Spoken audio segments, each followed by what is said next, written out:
2023년 1월 6일 금요일 당신의 클래스를 높여드리는 아침. 상암동 클래스. 안녕하세요. 이가혁입니다. 네, 안녕하세요. 김하은입니다. 네, 오늘 퇴근길 무렵부터요. 전국에 눈이나 비가 내린다는 예보가 있습니다.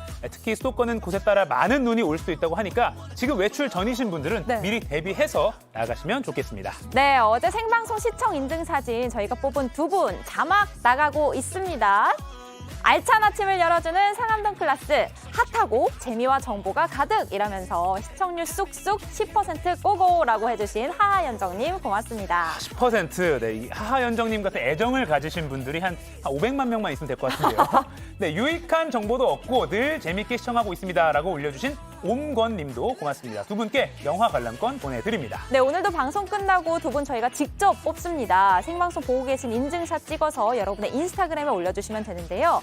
해시태그 샵 JTBC, 샵 상암동 클래스 꼭 달아주세요. 네, 오늘 머니 클래스에서는 새해 무조건 성공하는 저축 계획, 그 방법을 알려드리고요. 네. 또 상클 라이프에서는 임택 여행 작가와 또 그리고 당나귀 호태기와 스페인 산티아고 순례길로 떠나보겠습니다. 오, 기대가 됩니다. 네, 앞서 말씀드린 대로 오늘 눈 소식도 있어서 날씨 잘 챙겨보셔야 하는데요. 자, 우리의 날씨 막내 김민지 기상캐스터 만나보겠습니다.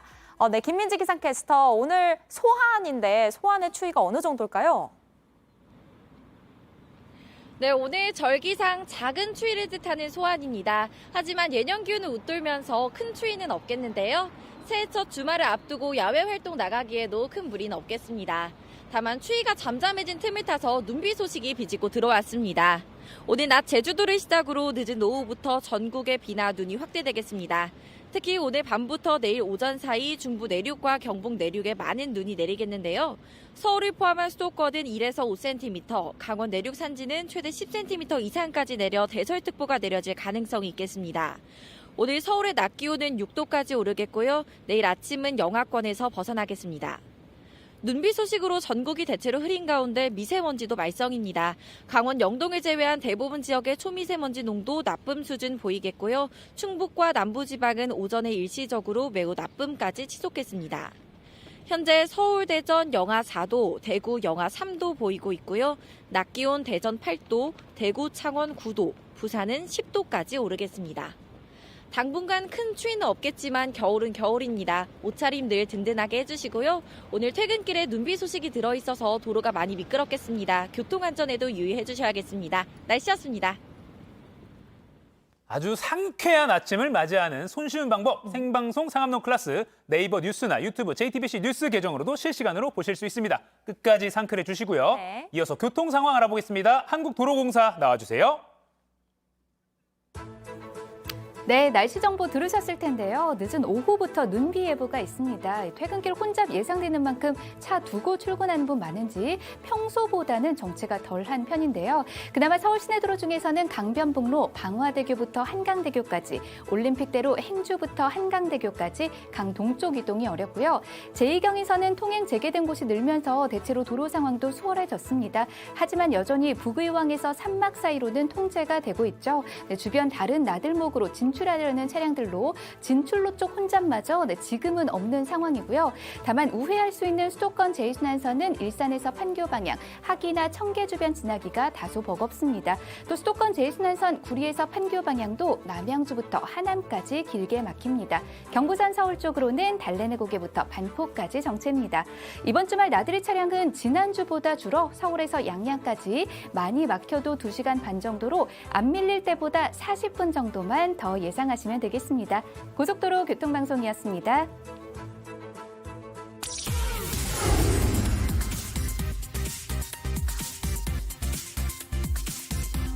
They may not shoot tomorrow specifically, but what difference does it make?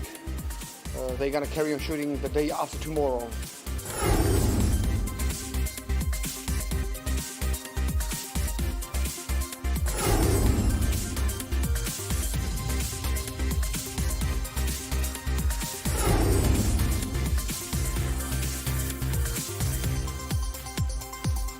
모든 분들이 생각하실 때도 충분히 납득이 안 되는 부분들이 있었던 것 같고요. 그래서 저도 개인적으로 그렇게 생각했기 때문에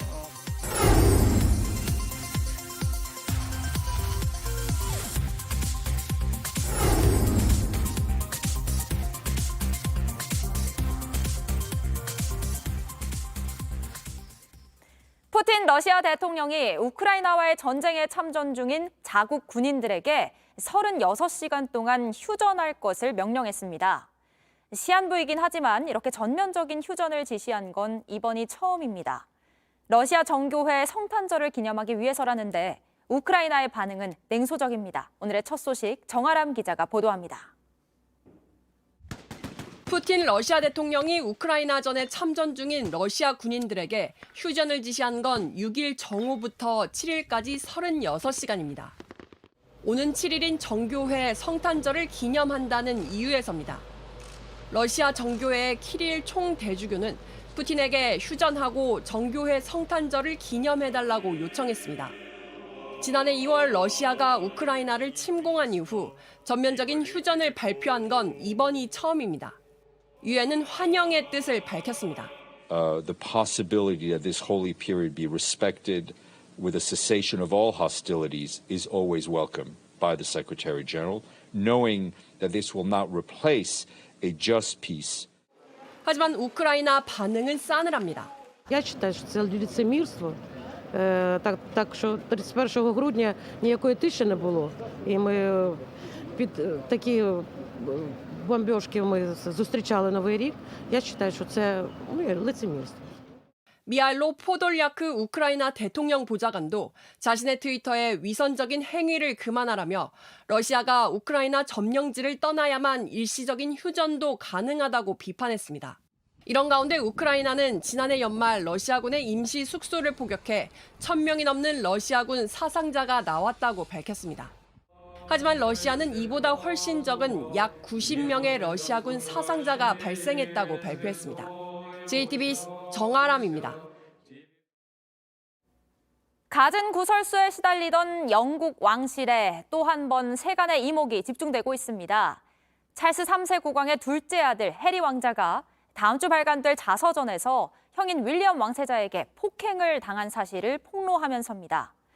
해리 왕자는 고 다이애나비와 아버지의 일화도 소개하는 등 왕실의 속사를 여지없이 드러냈습니다. 이주찬 기자입니다. 해리 왕자는 자서전 스페어에서 형인 윌리엄 왕세자로부터 폭행당한 사실을 폭로했습니다. 영국 일간지 가디언은 출간 전 보안이 엄격한 가운데 책을 입수했다면서 자서전에 실린 내용을 자세히 전했습니다.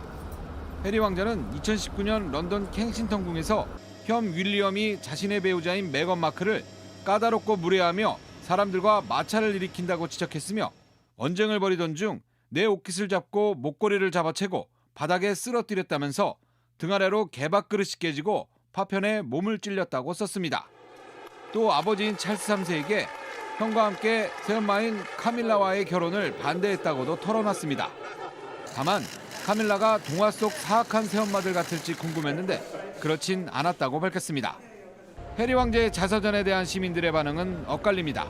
I think it's shocking because no matter what happens among a family, do you really want to broadcast it to the world as they do? I don't really care. Sort of like, you know, I don't really care about the rule.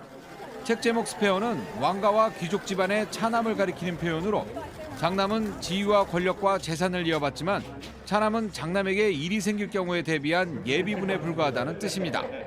해리 왕자의 대필 자서전은 오는 10일 발간될 예정인데 자서전 등 책 4권의 계약금이 $2,000만, 우리 돈 약 255억 원으로 이미 예약 주문만으로 베스트셀러에 올랐습니다.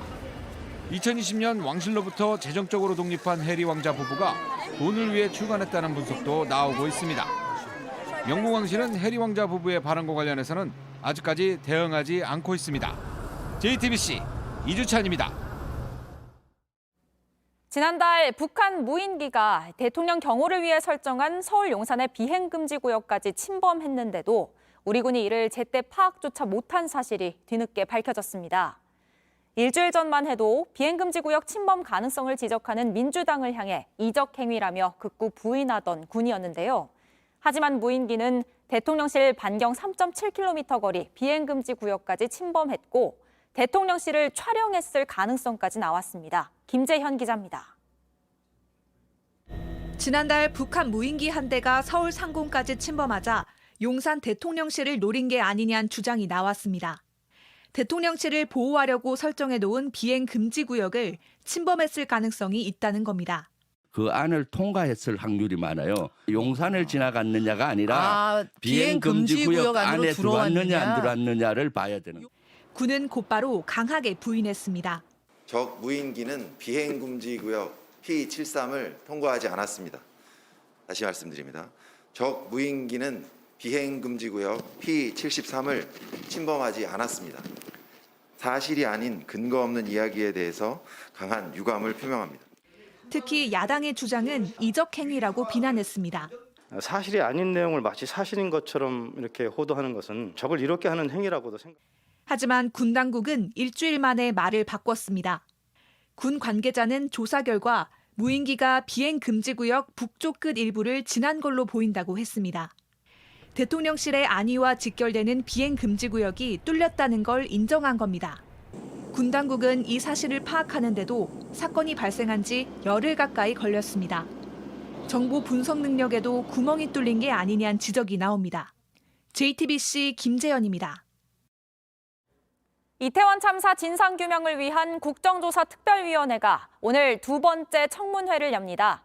오늘 청문회에는 이상민 행정안전부 장관과 조규홍 보건복지부 장관, 오세훈 서울시장, 박희영 용산구청장을 포함해 29명이 증인으로 출석합니다. 여야는 오늘 오후 2시 본회의를 열고 국조특위 활동 기간을 오는 17일까지 열흘 연장하는 안건을 처리할 예정입니다.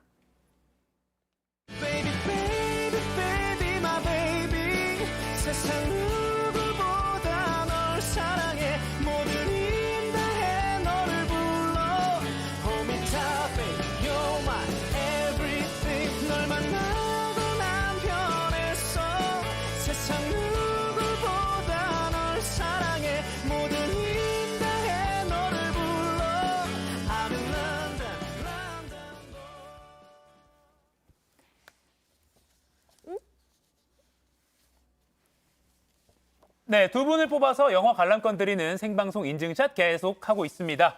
여러분의 인스타그램에 이 방송 보시는 장면 샵 JTBC, 샵 상암동 클라스 태그 달아서요 올려주시면 됩니다. 자, 뉴스가 딱딱해 한단 편견을 깨는 이 사람, 점심시간 동료들과 토크할 만한 국내 뉴스를 소개합니다. 도시락 이슈 이도성 기자 나와 있습니다. 안녕하세요. 셰프 이도성입니다. 셰프 이도성 기자. 자, 셰프 도시락 열어주세요. 네. 제가 실수 한번 했다고 이렇게 또 잡아내네요. 또 셰프로서, 근데 야, 진짜 도시락 셰프로서 이도성 하니까. 준비했으니까요. 네. 바로 뒤집어 보도록 하겠습니다. 하나, 둘, 셋. 빠밤. 27년에 걸친 거짓말인데요. 무려 27년 동안 면허도 없이 환자를 진료하던 가짜 의사가 붙잡혔습니다. 이 병원은 물론 가족도 속였다고 하는데요. 영상 보면서 제가 설명해드리겠습니다. 예. 네, 지금 나오는 이 자료 화면인데 지금 보세요. 정형외과 진료과장이라고 나왔죠. 네. 정형외과 전문의로 소개되어 있는데 관절 질환과 인공관절 치환술이 전문 분야고 또 뭐 외래 교수를 하고 미국 병원 연수도 다녀왔다라고 했습니다. 이게 60대 정모 씨의 이력인데 병원에서 버젓이 정형외과 전문의로 일했지만 이게 모두 거짓말이었습니다. 아니 영화 그 캐치미 이프 캔 이런 게 생각나기도 그렇죠. 하는데 이게 어떻게 그럴 수가 있죠? 진료를 하긴 했다니까. 그럼 뭐 의학 지식은 있었던 거예요? 네, 이게 의대를 나오기는 했다고 합니다. 지난 1993년에 졸업을 했는데 그 당시에 의국이라고 하죠. 예. 의사 국가시험을 통과를 못했어요. 그럼 면허를 못 딴단 말이에요. 이 면허가 없는데 이후 동문에게 면허증을 빌려서 이걸 복사를 하고 여기에다 본인 증명사진 그리고 이름과 주민등록번호를 적어서 위조를 했습니다. 이걸로 1995년부터 의사 생활을 시작했는데요. 이후 무려 병원 60여 곳을 돌아다니면서 환자들을 진료했고 27년 동안 전문의로 살아왔습니다. 아니 의사 면허가 없는데 어떻게 취업을 하고 일까지 이렇게 할 수 있는 거예요? 일단 실제 의대를 나온 건 맞잖아요. 네. 이거는 이제 확인이 되고 또 이제 면허증, 위조한 면허증이 있는 데다가 각종 위촉장까지 내밀어서 이 취업을 할 수 있었다라고 합니다. 그런데 의사 면허 번호가 없거든요. 네. 이 등록을 해야 면허 번호가 생기는데 네. 이 병원 측에서 이 등록 번호를 요구를 하면은 전에 일했던 병원에서 좀 행정 처리가 늦어지고 있다. 뭐 좀 이런 식으로 핑계를 댔다라고 해요. 그래서 등록을 점차 미뤄왔고 그동안에 이제 병원장 명의로 다른 의사의 명의로 환자를 진료하고 또 처방전도 발행하면서 의사와 똑같이 일을 해왔다고 합니다. 네. 또 이 과정에서 의료 사고를 내서 환자와 합의를 한 일도 있었다고 하는데요. 병원 관계자 인터뷰 준비했습니다. 저희는 좀 이상하니까 면허를 안 내니까 서류를 달라고 하니까 그냥 연락도 안 되고 사라진 걸로. 네, 저렇게 사라졌다고 하죠. 네. 결국 정 씨의 의료 행위를 의심한 병원 관계자가 경찰에 수사 의뢰를 하면서 수사가 시작됐고 결국 덜미가 붙잡혔습니다. 처음에는 면허가 취소된 거다. 원래는 있었는데 내가 면허를 취소당했다. 이렇게 주장했지만 네. 결국에는 수사 끝에 애초에 면허를 딴 적도 없었다는 사실이 드러나게 됐습니다. 야, 근데 그 여러 병원을 옮겨 다녔는데도 그 가운데 하나도 걸러지 못했다는 네. 게 너무 좀 놀랄만한 27년 사실인데. 동안 60여 곳에서. 네. 근데 심지어 가족들도 몰랐다면서요? 맞아요. 가족도 몰랐대요. 이게 이 사람 결혼도 했습니다. 2006년에 결혼해서 자녀도 있었는데 이 아내는 물론 자식들에게까지 사실을 말하지 않았습니다. 뿐만 아니라 자신의 어머니, 그러니까 정 씨의 어머니도 자신의 아들이 의사라고 믿고 있었다라고 합니다. 그런데 이거 결국 진실은 드러나기 마련이죠. 이 검찰은 정 씨를 구속 기소하고 병원 관계자들도 면허 취득 여부 등을 제대로 확인하지 않고 고용한 혐의 등으로 불구속 기소했습니다. 그러니까 27년 만에 누구 한 명이 병원 직원이 잘 확인을 해서 이게 걸러진 거잖아요. 참, 그러니까 기본을 원칙에 충실하면 걸릴 수가 있는 건데. 저는 사실 어제 네. 그 무면허 10대 청소년이 차량 공유 플랫폼에 면허를 막 네. 등록했던 것도 네. 어이가 없었는데 네. 이 소식도 상당히 황당합니다. 그러니까요. 또 사람이 또 다칠 수도 있는 그런 문제니까 그렇죠. 참 네. 조심해야 될 것 같습니다. 자, 다음 도시락 보여주시죠. 네, 두 번째 도시락도 바로 뒤집어 보도록 네. 하겠습니다. 하나, 둘, 셋. 빠밤. 중성화했는데 출산? 물음표인데요. 이 JTBC 뉴스룸 탐사보도 트리거에서 어제 보도한 내용입니다. 이 한 동물병원에서 길고양이의 중성화 수술을 하고 보조금을 챙겼는데 이게 네. 좀 고양이 성별도 뒤바뀌어 있고 수상한 점이 한두 가지가 아니었습니다. 영상 보여드릴게요.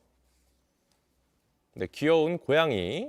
귀엽죠? 이 와중에 귀엽네요. 귀여워요. 이름이 200이에요. 보면 빨간 점 원안에 귀가 있는데 왼쪽 귀가 조금 잘려져 있습니다. 이 암컷인데 저 자국이 중성화 수술을 마쳤다라는 뜻이에요. 네. 그런데 200이 중성화 수술을 한 줄 알았는데 임신을 하고 출산까지 했어요. 그럼 수술이 제대로 안 된 거예요? 뭐 그렇게 볼 수도 있겠죠. 병원에 데려갔더니 이 중성화 수술 흔적은 없고 난소화 자궁도 그대로 있다는 사실이 밝혀졌습니다. 아니 수술을 어디서 했길래요? 이게 경기도 하남에 있는 한 동물병원인데 200일을 수술을 했다면서 이게 인증사진 같은 거를 올렸어요, 네. 병원이. 그런데 그 사진에 200이 아까 암컷이라고 그랬잖아요. 수컷이라고 써 있었어요. 남성 생식기, 그러니까 이 남자 고양이의 생식기도 이렇게 조금 보이고 그런 사진이 있는데 여기에 암컷인데 수컷이라고 올라온 게 너무 이상하죠. 네. 이후에 임신과 출산까지 성공했던 겁니다. 그런데 이 병원 다른 고양이 사진도 올렸는데 이상한 점들이 한두 가지가 아니었습니다. 그러니까 이게 실수가 아닐 수 있다는 거네요. 뭐 한 건, 뭐 두 건이면은 수백 건 하다 보면 뭐 그렇게 말할 수도 있겠는데 아무래도 이제 실수가 아닐 수도 있을 것 같아요. 한 고양이는 포획 당시 사진이 코가 검은색인데 네. 이게 방사할 때 사진을 보면 코가 흰색이에요. 어머. 아니 다르잖아요. 네. 다른 고양이잖아요. 염색을 한 것도 아니고 또 다른 고양이도 코가 줄무늬인데 방사 사진에는 코가 흰색으로 저렇게 너무 있었어요. 다른데요? 이게 중성화 수술이에요. 성형 수술이 아니잖아요. 근데 네. 외모가 왜 바뀝니까? 이 취재진이 동물보호단체와 함께 하루 동안 찾아낸 것만 무려 19건이었습니다. 근데 너무 의심스러운데 이게 뭐 나쁜 목적이 있었던 걸까 싶기도 하고요. 네, 이게 뭐 돈 때문인가 이런 의심이 들 수밖에 없는데 지난해 이 병원이 고양이 중성화 수술을 500건 넘게 하고 이 하남시에서 보조금을 받았다고 합니다. 그게 보조금. 무려 한 1억여 원이 넘는 와. 돈이라고 하는데 이 병원은 다른 지자체에서 포획한 고양이를 수술한 사실이 드러나서 이 하남시에서 이 보조금을 회수한 일도 있었다라고 하는데요. 이 병원 측은 취재진에 이 수술이 많다 보니 착오가 있었다 이렇게 해명했습니다. 이 하남시는 관련 내용을 조사한 뒤에 시정 조치를 검토하겠다고 했습니다. 중성화 수술했다고 했는데 그 고양이가 임신을 했다고 하니까 그 보는 사람들도 얼마나 놀랐겠어요. 네. 오늘 도시락 보이 수고했고요. 다음 월드 클래스로 가볼까요? 네, 오늘은 오늘은 김하은 앵커. 제가 직접 화제가 된 지구촌 소식들 전해드리겠습니다. 좋습니다. 자, 여러분 혹시 중고거래 해보셨어요?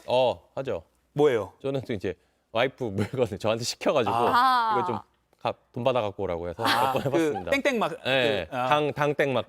그 캐럿 마켓. 맞아요, 캐럿. 그렇죠. 이렇게 캐럿 마켓처럼 중고거래하는 플랫폼 요즘 인기가 많잖아요. 근데 일본에 있는 이런 플랫폼에 아주 희한한 게 올라왔다고요. 뭔가요? 뭔지 함께 화면으로 확인해 볼까요? 네, 이게 바로 지금 최근 일본 중고거래 사이트에서 화제가 된 상품이에요. 대체 뭘 파는 건가 아니 싶죠. 비닐봉지인데 가격이 꽤 되는 것 같은데 뭐가 들어있는 거예요? 분명히 안에 뭐가 들어있는데 네. 뭐 착한 사람 눈에만 보이는 건 아니고 네. 판매하는 하는 상품이 바로 공기예요. 공기? 네. 누군가 2022년에 공기를 담았다 그러면서 부푼 상태 비닐봉지를 작년 공기를 네, 받는 거예요? 작년 공기를 넣었대요. 그래서 판매가는 우리 돈 21만 원 와, 정도. 너무 비싼데. 야, 뭐 공깃밥도 아니고 봉이 김선달의 부활인가요 이게? 뭐 진짜 공기가 담겼다면 이게 또 코시국이 코로나 그렇죠. 시국에 이게 별로 안전한 것 같지도 않은데요. 그래서 예상대로 반응이 그렇게 좋지는 않은 것 같아요. 현지 사람들도 의미 없는 장난이다. 또 너무 비싸다. 곱지 않은 시선을 보내고 있습니다. 그런데 사실 일본에서 이런 일이 처음이 아니라고 해요. 지난 2019년에 나루히토 일왕이 즉위하면서 연호가 바뀌었을 때도 특별한 공기 판매가 이뤄진 적이 있는데요. 자, 지금 나오고 있습니다. 저게 바로 그 당시 공기를 담은 통조림입니다. 통조림. 저 통 안에 그 당시 공기가 담겨 있다는 거죠? 그래서 저걸 판다는 거죠? 맞습니다. 고기 통조림 아닙니다. 공기 통조림입니다. 300개 한정으로 하나에 10,000원씩 받고 실제로 판매를 했다고 하고요. 근데 뭔가를 좀 이렇게 기념한다거나 뭐 특별하게 새해 인사를 하는 용도라면 이해를 못할 일은 아닌 것 같지만 네. 저라면 구입을 하진 않을 것 같아요. 저도요. 그러니까 이게 뭐 진짜 그 당시 공기입니다라고 어디 보증이라도 하면 모를까 저 상태로는 좀 아닌 것 같습니다. 아니 뭐 예전에 뭐 공기가 안 좋아지니까 예전에 뭐 신선한 공기를 따로 팔기는 했었잖아요. 뭐 산소 네. 이기 하는 거 그런 것도 아니고 저런 거 팔아가지고 뭐 하는지 모르겠습니다. 저도 사실 뭐 하는지는 잘 모르겠지만 이해를 해보려고 노력을 하고 있습니다. 네. 그러면 이번엔 미국으로 가보겠습니다. 네, 사과가 그려진 전자제품 다 아시죠? 그 제품 파는 캘리포니아주 매장인데 네. 지금 저 수상한 사람들이 나타나서 지금 뭐 하는 걸까요? 지금 털어가는 중이에요. 훔치는 거예요? 네. 아니 뭐 저렇게 뭐 당당하게 후디 하나 뒤집어 쓰고 다 사람들 있는 데서 훔치는 거예요 지금? 한 4천만 원어치. 네, 그만큼 훔쳐갔다고 하는데 근데 도둑들이 이렇게 매장을 막 헤집고 다니는데도 지금 직원들이 지켜보기만 하고 네. 대처를 안 하고 있잖아요. 이게 왜 안 붙잡죠? 이게 막 말리던가 그냥 그러니까요. 보고만 있는 거예요? 그렇죠. 근데 다 이유가 있다고 해요. 매장 안에서 문제가 발생하면 경찰에 신고를 한 뒤에 눈으로만 감시를 하는 게 이곳의 방침이라고 합니다. 뭐 다칠까봐 괜히 뭐 더 큰 문제 생길 수도 있으니까 그래서 그런 거예요? 바로 안 해요. 근데 아까 맞아요? 캘리포니아주라고 했잖아요. 이 총기 소지가 허용된 주기 때문에 괜히 맞서다가 다른 불상사가 일어나 더 큰 사고가 일어날 수 있기 그러니까 사람이 때문에 안 다치는 게 제일 중요하긴 하니까요. 네, 그래서 그냥 두는 거라고 합니다. 그리고 또 저 진열용 제품들은 어차피 매장 밖에서는 비활성화가 된다고 해요. 쓸 수가 없는 거예요. 그러니까 훔쳐가봤자 그래 가져가세요. 어차피 우리가 뭐 이게 하면은 못 쓰게 할 겁니다. 이렇게. 그렇죠. 근데 뛰는 놈 위에 나는 놈 있다고 요즘 도둑들은 또 업그레이드가 돼서 아예 제품을 분해해서 부품만 꺼내가서 와, 진짜 대단하다. 한다고 해요. 그래서 아무래도 확실한 다른 대처법이 좀 필요하지 않을까 싶습니다. 이 경기 불황 때문에 이 미국의 이런 매장 습격 사건, 뭐 떼도둑 뉴스가 자주 나오는 것 같은데 아무튼 미국 경찰도 고민이겠어요. 자, 준비한 소식 더 있나요? 네, 마지막으로 아주 기특한 경공 한 마리 귀여워요. 소개를 해드릴게요. 네. 보통 경공들은 주어와 공, 이 놀이 참 좋아하잖아요. 네네. 근데 이 경공은 공보다 플라스틱 쓰레기를 주워오는 걸 즐긴다고. 아, 대단하다. 그래서 에코 강아지라고 불리고 있는 영국의 경공입니다. 지능이 높기로 유명한 보더콜리 종인데 주인이랑 산책만 나갔다 하면 저렇게 지금 플라스틱 쓰레기 양이 상당하죠. 야, 저걸 저게- 다 주워갔대요. 저 많은 게 산책길에 그냥 쌓여 있었다는 거예요? 네, 보통 하루에 2번 산책을 하는데 매번 몇 개나 주웠는지 확인을 해보니까 한 달에 100개 정도. 한 해 동안 산책길에서만 무려 1,000개 넘게 플라스틱 쓰레기를 주웠다고 합니다. 이 견공 한 마리가 말이에요. 아 근데 버린 사람 따로 있고 저렇게 죽는 강아지 따로 있는 거예요? 사람보다 나은 것 같아요. 저보다 나은 것 같아요. 네, 이렇게 주운 쓰레기는 모두 따로 모아서 재활용을 하면서 그 결과를 주인이 소셜미디어에 공유를 하고 있는데요. 사람들한테 큰 호응도 얻고 환경 살리기에 대한 경각심도 일깨워주고 있습니다. 진짜 귀엽고 기특하고 정말 다 합니다. 주인도 뿌듯할 것 같아요. 에코 강아지의 행복 앞으로도 응원하겠습니다. 제가 준비한 월드클래스 여기까지였습니다.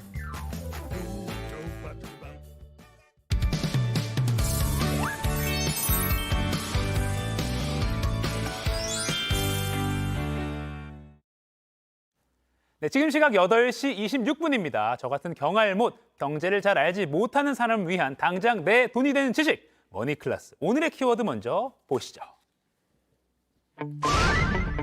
새해 무조건 성공하는 저축계획. 새해가 되면 많은 분들이 올해 꼭 이루고 싶은 목표를 세우시죠. 뭐 한 달에 책 한 권 이상 읽기, 뭐 다이어트하기, 뭐 이런 여러 가지가 있지만 꼭 빠지지 않는 목표가 바로 돈 모으기일 겁니다. 그런데 이 돈 모으기란 목표 사실 매년 세웁니다. 근데 또 연말에 통장 잔고 보면 매년 또 후회합니다. 올해는 머니클래스와 함께 달라질 시간입니다. 지금부터 무조건 성공하는 저축계획 방법 알려드리겠습니다.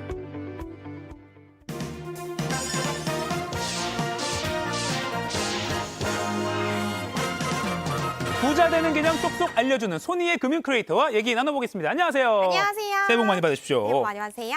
보통 꾸준하게 돈을 모으려면 이렇게 뭐 목표를 먼저 세우라고 하더라고요. 뭐 내가 뭐 3달 뒤에는 뭐 큰 가방을 하나 살 거야. 뭐 이런 자기가 갖고 싶은 거. 네. 근데 이 저축 계획을 세우는 구체적인 지침이 있을까요? 일단은 저축액 대체 어떻게 설정해야 될까 궁금하신 분들 많을 것 같아요. 그냥 돈 모으면 되는 거 아니에요? 어렵잖아요. 우리가 보통은 뭐 예를 들어 월세를 한다던가 하는 주거비가 발생할 때는 총 급여액의 40%에서 50%는 모아라. 만약 주거비가 발생하지 않는다면 60% 이상은 모아야 된다. 뭐 이런 비율에 대한 얘기도 되게 많은데요. 네. 사실은 이렇게 모으세요라고 비율을 단정 짓기에는 사바사, 사람 바이 사람 너무 상황들이 다르잖아요. 네. 그렇기 때문에 비율을 책정하기보다는 내가 만약에 이 정도를 모은다면 그 안에서 저축의 구성을 어떻게 하면 좋다, 요 구성에 대해서 얘기를 좀 해보도록 하겠습니다.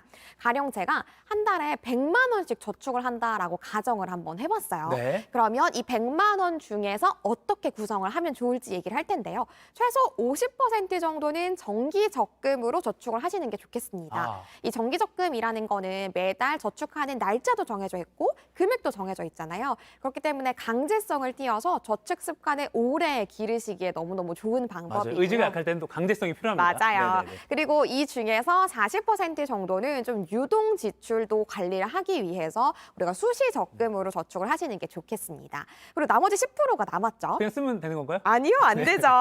이 10%는요, 바로 우리가 팟캐 통장을 활용해가지고 비상금으로 떼어두시는 게 좋으세요. 왜냐하면 우리가 이렇게 따로 떼어두지 않으면 혹시나 급전이 필요할 때에도 앞서서 우리가 힘들게 저축한 적금을 또 깨야 되는 상황들이 생기잖아요. 네. 그래서 만일의 상황, 우리가 이 통째로 적금을 깨지 않기 위해서 10% 정도는 비상금으로 떼어둔다라고 보시면 되겠습니다. 파킹 통장 지난번에 배운 거 매일매일 이자가 붙는 그 맞아요. 통장이고 네. 수시 적금은 뭔가요? 우리가 수시 적금은 날짜도 정해져 있고 정해져 있지 않고 금액도 정해져 있지 않은 적금이거든요. 그래서 언제든지 내가 여유 자금이 생길 때마다 자유롭게 적금을 넣을 수 있는 상품이라고 보시면 되겠습니다. 알겠습니다. 이렇게 계획을 잘 세워도 사실은 저 같은 사람 실천하기가 쉽지가 않은데 네. 저축을 포기하지 않고 계속 동기부여 받으면서 잘 할 수 있는 그런 방법이 있을까요? 우리가 바로 저축 금액을 달마다 다르게 하는 방법을 좀 추천을 드리고 싶습니다. 일명 저축 스킬이라고도 볼 수 있을 것 같은데요. 보통은 혹시 저축해야겠다라고 생각하면 금액부터 정하지 않으세요? 뭐 매달 몇십만 원씩 하겠다. 맞아요. 네. 그래서 뭐 매달 50만 원, 매달 100만 원 이런 식으로 했는데 금액이 조금이라도 틀어진다거나 실패하면 바로 사기가 꺾이잖아요. 맞아요. 나 벌써 새해 계획 실패한 건가 이런 생각이 들잖아요.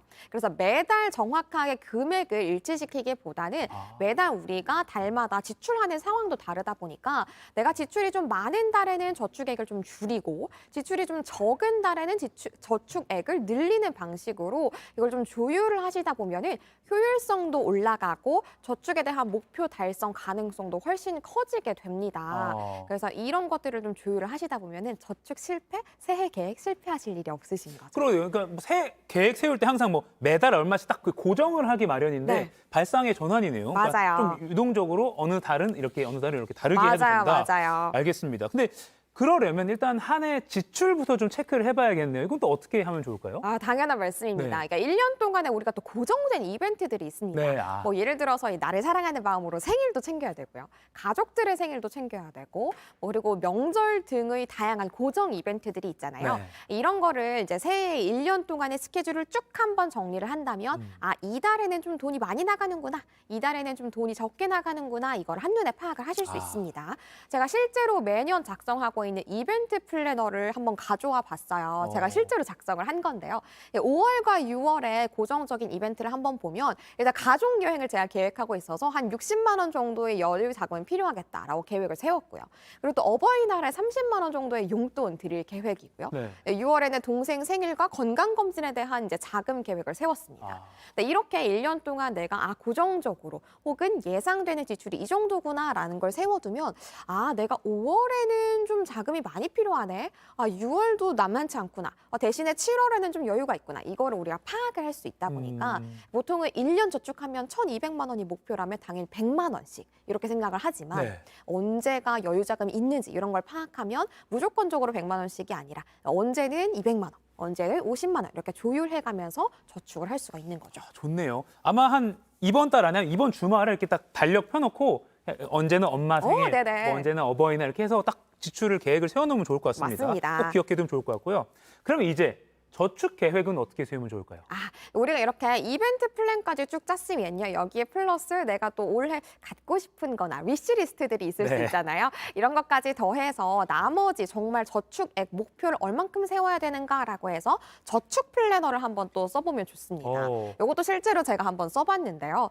제가 3월에는 이제 저희 어머니 생일을 챙기기 위해서 용돈으로 30만 원을 생각하고 있습니다. 근데 또 갑자기 이제 30만 원이라고 하면 작아 보일 수 있지만 가령 300이라고 친다면 한꺼번에 이렇게 탁 마련할 수 있는 건 아니잖아요. 네. 그렇기 때문에 매달 1월에, 2월에, 3월에 각각 10만 원씩 저축을 하고요. 그리고 이제 저의 생일, 이 위시리스트를 이루기 위해서 20만 원 정도가 필요하다라고 하면은 한꺼번에 또 자금을 마련하기보다는 10만 원씩 2달에 걸쳐서 이제 저축을 해주고요. 그리고 5월에 가족 여행을 위해서 60만 원이 필요하다면 이건 역시 한꺼번에 모으기보다는 각각 20만 원씩 3달에 걸쳐서 자금을 마련합니다. 본인보다 엄마한테 10만 원을 더 쓰는 소녀라는 걸 또 여기서 보여주신 것 같은데. 맞습니다. 이렇게 플래너를 좀 써야 되는 거군요. 네, 그리고 이렇게 하면은 이제 3월에는 가장 돈이 많이 필요하구나. 1월이랑 2월에는 좀 여력이 있구나. 이런 것들이 한눈에 보이니까요. 저축액을 매달 똑같이 하기보다는 조금 차등을 두시면 실패할 확률이 적습니다. 특히나 우리가 작년에 출시가 됐던 청년 희망 적금에서 이탈을 했던 청년들이 굉장히 많았다고 합니다. 그러니까 저축을 하시다 보니까 나 좀 여력이 안 되는데라고 느낀 분들이 그만큼 많았다라는 건데요. 만약에 일정 금액을 설정하기보다는 이렇게 금액을 좀 다르게 설정을 하셨다면 이탈하는 수도 좀 적지 않았을까라는 생각이 듭니다. 그러니까 이탈하는 거 얘기를 하니까 떠오르는 게 그러니까 의지가 있어도 이달에 갑자기 지출이 많아지면 깰 수밖에 없는 그런 맞아요. 상황이 생기잖아요. 그러니까 이렇게 미리미리 계획을 세우는 게 참 중요한 것 같네요. 근데 또 가끔 저축이 너무 숙제처럼 느껴질 때가 있어요. 너무 계획하에 딱 하면. 맞아요. 그래서 이 저축을 좀 재미나게 할 수 있는, 그러니까 동기부여를 막 계속해서 할 수 있는 그런 방법도 없을까요? 이게 또 동기부여 확실하게 느끼는 방법 중에 대표적인 게 재미를 느끼는 펀 세이빙을 꼽을 수가 있을 것 같은데요. 우리가 도전형, 게임형 저축이라고 보통 부릅니다. 그래서 대표적으로 제가 3가지 상품을 가져와 봤습니다. 첫 번째 상품으로는 카카오뱅크의 26주 적금이 있습니다. 아마 펀 세이빙에서 대표적인 상품이라고 꼽을 수 있을 것 같은데요. 보시는 것처럼 요즘은 금리가 또 많이 올라서 최고 연 7%까지 금리를 적용해주고 있고요. 매주 적게는 1,000원, 많게는 300만 원까지 금액이 주차별로 계속 증액이 되고요. 그리고 우리가 이제 주차별로 이렇게 리워드를 받을 수 있어요. 귀여운 이모티콘도 이제 리워드로 받을 수 있는 등의 보상이 틈틈이 있기 때문에 내가 좀 질리는 것 같은데, 좀 힘든 것 같은데라고 느낄 때마다 소소한 보상, 소소한 도전을 통해서 저축을 실패할 확률이 적고요. 일단 캐릭터부터가 재밌게 할 수 있는 것 같아요. 맞아요. 뭔가 캐릭터가 나를 응원해주는 네, 느낌이니까요. 맞아요. 그래서 이런 상품을 통해서 또 재미와 우리 도전을 챙길 수 있을 것 같습니다. 또 다른 K뱅크도 뭐 이런 비슷한 게 있죠. 맞아요. K뱅크에서는 챌린지 박스라는 상품을 통해서 이렇게 우리에게 재미와 이제 도전 의식을 불어 넣어주고 있는데요. 이 상품은 이제 50만 원을 목표로 100일 동안 모으기 이런 것처럼 내 스스로에게 목표, 그러니까 챌린지를 부여하는 거예요. 그러니까 소확행이라고 하잖아요. 그러니까 작은 목표들을 달성하면서 이렇게 내가 달성하고 있다, 저축하고 있다, 이 재미를 부여하게 해주는 거고요. 이거는 이렇게 정해진 문구들이 아니라 스스로가 이렇게 문구 목표를 설정할 수 있는 거거든요. 빵순이야 작별 이런 이런 거 자기가 맞아요. 나 빵 좀 그만 사 먹자. 이 돈을 저축하자. 이런 식으로 목표를 네. 설정을 하는 거죠. 그래서 재미와 저축까지 같이 챙길 수 있는 상품이고요. 그리고 세 번째로는 우리가 토스뱅크의 키워바이오 적금을 꼽을 수 있습니다. 혹시 학창 시절에 다마고치 많이 하셨나요? 예. 네, 그런 상품처럼 이제 캐릭터를 저축할 때마다 키울 수 있는 상품이에요. 보이는 것처럼 지금 캐릭터들이 보이는데 처음에는 R의 형태로 제공이 됩니다. 그러니까 이 상품들을 저축을 할 때마다 캐릭터들이 점점 성장을 하기 때문에 최고 금리 또 연 4.5%까지 보장받을 수 있기 때문에 쏠쏠한 이자도 챙기고 이렇게 귀여운 캐릭터들도 챙기면서 우리가 함께 키워가는 그런 저축을 할 수 있겠죠. 이게 미소가 절로 지어져요. 재밌게 할 수 있을 것 같고 맞아요, 게임하듯이 맞아요. 돈을 모으면 기분 좋을 것 같습니다. 맞아요. 캐릭터들 커가는 거 보면서 네. 저축을 하게 되는 거죠. 마지막으로 아까 이제 저축 계획이나 지출 계획을 짤 때 뭐 스마트폰 앱을 쓰세요? 아니면 종이 수첩에다 적으세요? 개인적으로는 어떤 걸 이용하세요? 저는 개인적으로 둘 다 하고 있는데요. 요즘은 또 불편하게 종이는 힘들다라고 하시는 분들 많으시잖아요. 앱도 너무나도 잘 나와 있기 때문에 앱만 활용하셔도 충분할 것 같고요. 사실은 앱도 활용하지 않으시는 분들이 너무 많으십니다. 그래서 앱이라도 활용을 해주시고 혹시 여력이 되신다면 둘 다 활용을 해주신다면 이게 앱으로는 간편성을 챙기고 수기로는 조금 더 꼼꼼함을 챙기실 수 있지 않을까 싶습니다. 알겠습니다. 이렇게 또 수첩에 적으면서 뭔가 반성하는 그런 시간도 맞아요, 갖게 되고요. 맞아요. 알겠습니다. 계획과 그리고 재미까지 같이 잡아보는 그런 노하우였습니다. 지금까지 머니클래스 손희의 금융 크리에이터와 이야기 나눠봤습니다. 고맙습니다. 감사합니다.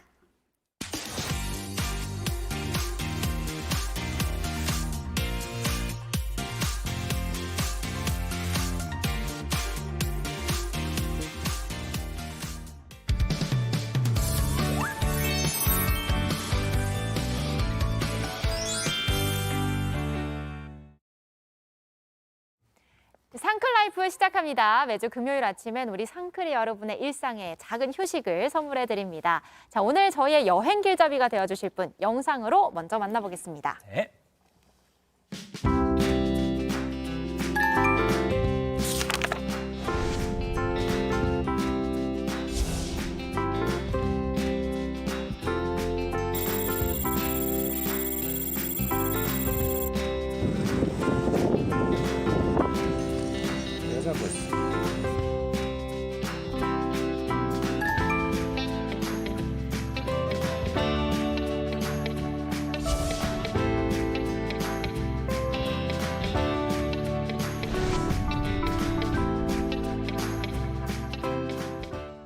네, 한국의 돈키호테 임택 여행 작가님 나오셨습니다. 안녕하세요. 안녕하세요. 반갑습니다. 임택입니다. 새해 복 많이 받으십시오. 새해 복 감사합니다. 많이 받으세요. 네, 오랜만에 뵙습니다.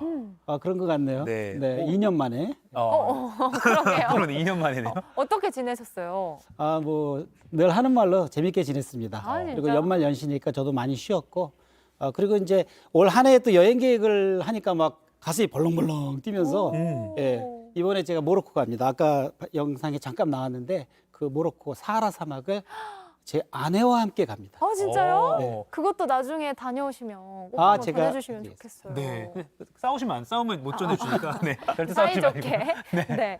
지난번에 그 낭만적인 남프랑스의 도시들 소개를 해주셨잖아요. 그리고 또 유튜브 상클 2교시에서는 마을버스 은수와 세계여행했던 거, 당나귀 호태기와 산티아고 순례길 다녀오셨던 거 소개를 해주셨는데 그 산티아고 순례길에 대해서 더 듣고 싶다 하시는 분들이 엄청 많았었어요. 본방송에서 해달라 네. 요청이 많았거든요. 네, 그 당나귀와 함께 걸었던 그 산티아고 길은 저도 아쉬웠고 또 시청자 여러분들께서도 굉장히 아쉬웠다고 얘기 들었어요. 그래서 오늘은 바로 당나귀와 함께 여행을 했던 그 산티아고 순례길의 여행 이야기를 풀어보겠습니다.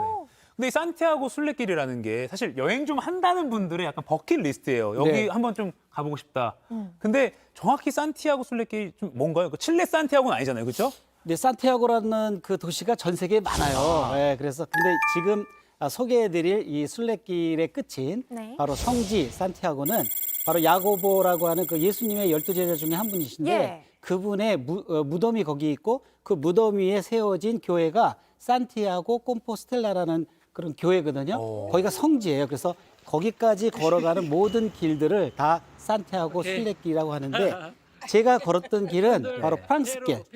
예, 아주 가장 그 인기가 있죠. 그 길을 걸었습니다. 아, 이 산티아고 순례길 지금 영상도 나오는데 이 맑은 하늘과 푸른 잔디와 너무 예뻐요. 어떤 분들에게 좀 추천해주고 싶으세요? 저건 지금 피레네 산맥을 넘어가고 있는 그런 장면인데요. 네. 저 장면이 너무 압권입니다. 그래서 처음에 좀 오르막으로 좀 어렵긴 하지만 네. 굉장히 그 자기를 돌아볼 수 있는 그러한 게 첫 번째 코스인데 여기는 아무래도 이렇게 일반 관광지처럼 뭘 보거나 먹거나 이런 곳이 아니라 지루하게 걸을 수도 있는 길이거든요. 그래서 나를 잃어버리신 분들, 또 나와의 대화가 필요한 분들, 이런 분들이 자기와의 사색을 하면서 걸을 수 있는 아주 좋은 길입니다.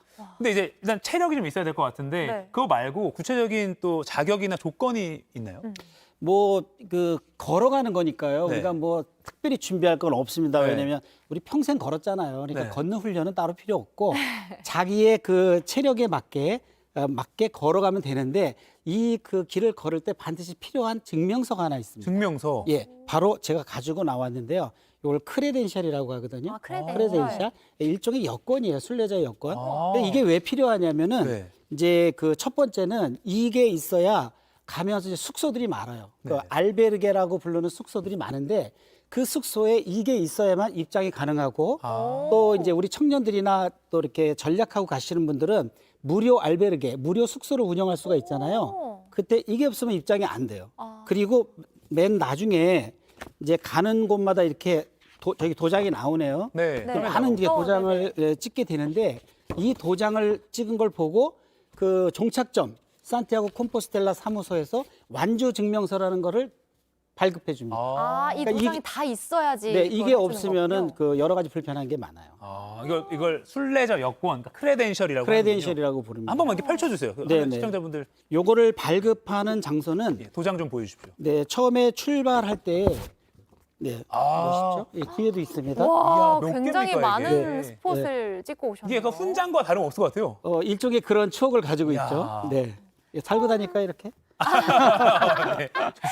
처음 시작할 때 발급받을 수 있는 거죠? 네, 제가 걸었던 길이 이제 가장 인기가 있는 프랑스 길인데 그 프랑스 길이 시작점이 그 생장 피드포르라고 하는 곳이에요. 그곳에 첫 번째 순례자 사무실에 가면 이거를 발급받을 수 있습니다. 그리고 작가님은 또 정말 특별한 동무와 함께 하셨잖아요. 돈키호테의 호, 작가님의 이름 임택 섞어서 만든 네. 호택이. 돈키호테. 네. 근데 우리가 잘 아는 그 세르반테스의 소설 돈키호테가 있잖아요. 네. 그게 원래 그런 돈 키호테거든요. 키호테 아저씨. 근데 우리가 이제 그 발음을 언뜻 해보면 돈키호테가 되니까 당나귀 호테가 되잖아요. 그래서 나도 택, 너는 텐데 하나만 바꾸면 학렬이 같아지잖아요. 그래서 돈키호테기라고 이름을 지었는데 그 당나귀를 데리고 감으로써 벌어지는 일들, 이게 그 산티아고를 걸은 아주 하이라이트들이 많은데요. 네. 사람들이 저를 보고 이렇게 몰려드는 게 아니라 수많은 사람들이 당나귀를 보고 저한테 다가와요. 그러니까 이 당나귀는 제 여행에 있어서 현지인들과 접촉할 수 있는 징검다리가 된 거죠. 근데 이거 호택이도 순례자 여권이 있나요? 네, 맞습니다. 사실은 몰랐어요. 몰랐고 여기 반려견 키우시는 분들도 많잖아요. 네. 근데 반려견을 데리고 산티아고 순례길을 걷다 보면 문제가 뭐냐면 동물들을 들여보내지 않아요. 숙소에. 그런데 바로 이거를 발급받으면 가능합니다. 이게 동물들에게 주는 순례자 여권, 사람과 똑같은 거예요. 우리 호택이도 이거를 계속 도장을 받으면서 다녔어요. 이렇게. 이게 보여주겠어요? 그 호택이가 받은 도장이에요? 이건 이게? 호택이가 받은 도장인데 우와. 사실은 몰랐어요. 몰랐는데 그 레온이라고 하는 대도시 바로 전 마을에 무라스라는 마을이 있어요. 근데 무라스가 노새란 뜻인데 그 마을에 알베르게 그 숙소를 들어갔는데 그 알베르게 주인이 그러는 거예요. 저 당나귀 크레덴셜을 내놓으래요. 그래서 나 농담인 줄 알고 당나귀도 크레덴셜이 있습니까? 그랬더니 있죠 당연히. 그래서 알았어요. 그래서 그 레오넨이라는 도시가 동물들에게 크레덴셜을 발급하는 마지막 도시였던 거예요. 그래서 아주 행운스럽게도 이 크레덴셜을 얻을 수가 있었습니다. 근데 어떻게 당나귀와 산티아고 순례길을 가야겠다라고 생각을 하시게 된 거예요? 네, 제가 원래는 뭐 그런 계획을 전혀 안 했었는데 어느 날 그 도서관에 어린이 도서관에 가서 이제 일을 하는데 이제 호기심이 났어요. 이 현재 여행가가 동화의 형식을 빌어서 아이들에게 여행기를 쓴 게 있나 하고 검색을 해봤더니 한 권도 없는 거예요. 이거 큰일 났다. 우리나라는 어떻게 보면 고립된 나라잖아요. 우리 애들이 자라면서 외국에 많은 사람들과 접해야 되는데 기회가 별로 없잖아요. 네. 그래서 야, 안 되겠다. 내가 동화 작가가 돼서 이걸 동화의 이야기로 여행기를 써서 아이들에게 여행 이야기를 들려주자. 그래서 제가 1년 동안 동화 작가 학교를 들어가요. 네. 그래서 이제 그때 이제 동화를 쓰기 시작하는데 그때 동화가 제가 주인공이 되면 안 되잖아요. 네. 할아버지인데. 그래서 그때 동화의 주인공을 하나 만들어주자. 그래서 동화 속에서 친근한 동물이 당나귀잖아요. 네. 그래서 당나귀를 주인공으로 하는 그러한 여행을 시작한 거죠. 근데 이제 업체에서 이제 호태기를 만나게 된 거고 우연히 네. 가족처럼. 네. 근데 이제 술래길을 걷는 동안에 상당히 많은 관심을 받으셨을 것 같은데 그냥 일반인이 아니라 언론에서도 현지에서 많이 관심을 가졌다고요. 당나귀를 이제 한국에서 데려가려니까 너무 힘든 거예요. 네. 비행기도 안 태워줄 거 아니에요, 그죠? 또 배도 안 되고. 네. 그래서 이제 고민을 하고 2년 동안 여행을 못 떠나다가 네. 현지에다가 편지를 막 보낸 거예요. 어. 내가 당나귀와 함께 술래길을 걷고 싶은데 네. 당나귀를 좀 나에게 하나 협찬해달라 그랬더니 그 바스크 지방에 있는 그 지방 관광청에서 네. 협찬을 해주겠다는 연락이 왔고 그리고 그곳에 있는 목장에서 한 마리를 섭외를 해줬고 그 다음에 그걸 데리고 이제 거기서 훈련을 받고 이제 걷게 된 거예요. 지금 요즘 신문에 나오신 것 같은데? 네, 근데 이제 그러다 보니까 이제 그 나바라 그 지역에서 이 당나귀를 얻었는데 그 순례길에는요 한 4개 정도의 큰 지방이 있어요. 근데 그 지방에 그 지역 신문들과 방송들이 저를 대서특필하기 시작하는 건데요. 저 장면은 폼피레다 TV라고 거기서 아예 중계차를 갖고 나와가지고 중계 방송을 하는 거고 그래요. 저녁 8시 방송에 총 50분 분량에 24분을 저만 했어요. 24분? 24분. 50분 중에 24분이요? 네네. 그래서 이제 이 방송이 나간 뒤로는 제가 진도가 안 나가요. 사람들이 와서 기다리고 또 숙소 하시는 분들이 우리 집에 와서 자라 그러고 사진 또- 찍어달라고 하고. 아니 사진 찍는 거를 넘어서서 포토그래퍼들이 와서 진을 쳐요. 제가 오는 진짜요? 장면 사진을 찍기 위해서. 그래서 이분들이 왜 그러나 했더니 저건 과일 가게에서도 저를 알아보고 우연히 간 과일 가게에서. 네, 과일 사러 들어갔는데 저 아주머니가 당신 신문에 났다고 나오고 저건 또 동네 분들이 베란다에서 신문을 보고 있다가 제가 보니까 뛰쳐나온 거고 저 뒤에 주유소가 보이시죠? 네. 주유소에서 신문을 파는데 그래서 가판대를 가봤더니 10개 중에서 8개가 저희가 일면 톱으로 나온 거예요. 출마하셔야겠네요, 가서. 네. 그러게요. 근데 이렇게 즐겁게 이제 다니셨는데 사실은 이게 낭만적이긴 하지만 예를 들어 딱 생각해 보면 그날 밤에 이제 묵을 곳을 가야 되잖아요. 아까 알베르게라는 그 뭐 여행자들의 숙소로 네네, 간다고 여행자 했는데 이 당나귀와 함께 묵을 곳을 찾는 게 좀 쉽지 않았을 것 제가 같아요. 어느 마을에 갔더니 저 알베르게 그 숙소 주인이 네. 막 야단을 쳐요. 제가 좀 늦게 갔는데 어. 네가 당나귀가 있다는 말을 왜 안 했느냐고. 안 했냐고. 그래서 이 동물을 싫어하는구나 그랬더니 그게 아니라 네가 미리 얘기했으면 이 동네에서 당나귀를 보호해 줄 수 있는 정원이 있는데 그거를 우와. 예약을 해놨다는 거예요. 그래서 이 사람들이 당나귀한 정서가 말도 못해요. 너무너무 좋아하고 당나귀가 어느 마을에 도착을 하면 당나귀 이야기로 네. 아침에 시작하고 저녁에 잠을 잔대요. 야. 저건 제가 야영하는 장면인데 저는 총 81일 중에 당나귀가 있으니까 야영을 주로 했어요.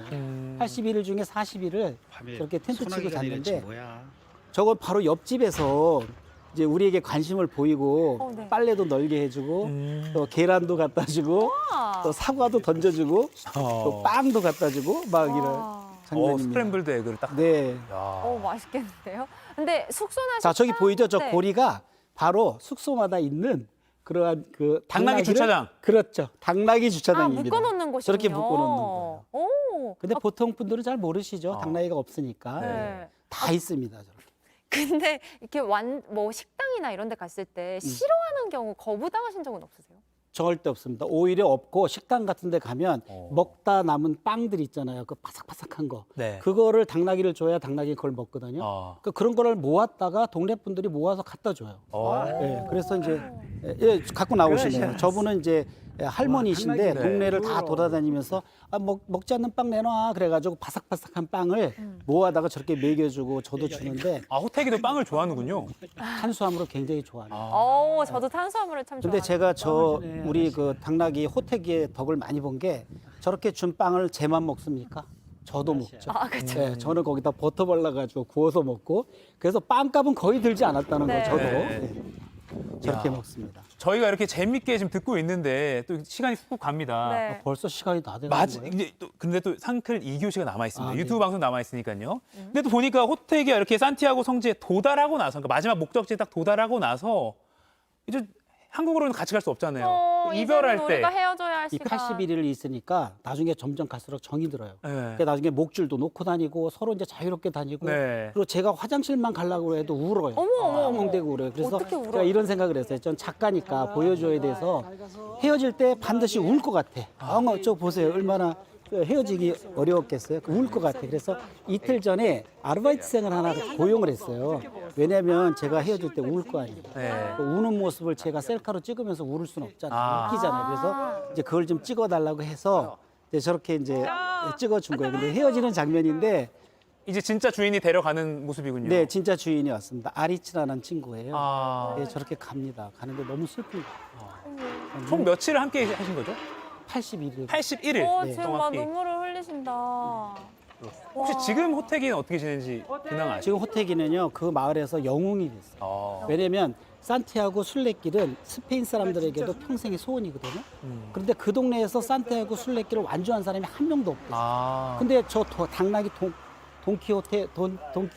호태기가 호태. 처음으로 완주를 한 거예요. 그래서 그 사거리에다가 동상을 세우자.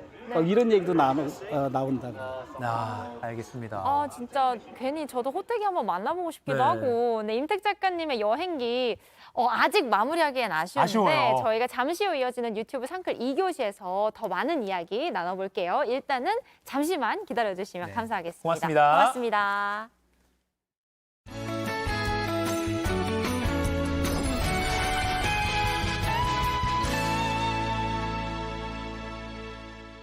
오늘은 절기상 작은 추위를 뜻하는 소환이지만 예년 기온을 웃돌면서 큰 추위 걱정은 없겠습니다. 새해 첫 주말도 야외 활동을 할 정도로 큰 무리는 없겠는데요. 다만 추위가 잠잠해진 틈을 타서 눈비 소식이 비집고 들어왔습니다. 오늘 낮부터 제주도를 시작으로 늦은 오후부터 전국에 비나 눈이 확대되겠습니다. 특히 오늘 밤부터 내일 오전 사이 중부 내륙과 경북 내륙에는 많은 눈이 내리겠는데요. 서울을 포함한 수도권은 1에서 5cm, 강원 내륙 산지는 최대 10cm 이상까지 내려 대설특보가 내려질 가능성이 있겠습니다. 눈비 소식으로 전국이 대체로 흐린 가운데 미세먼지도 말썽입니다. 강원 영동을 제외한 대부분 지역의 초미세먼지 농도 나쁨 수준 보이겠고요. 충북과 남부지방은 오전에만 일시적으로 매우 나쁨까지 치솟겠습니다. 현재 서울 영하 5도, 춘천 영하 11도로 한파특보가 남아있는 경기 동부와 강원도는 기온이 낮은 상태고요.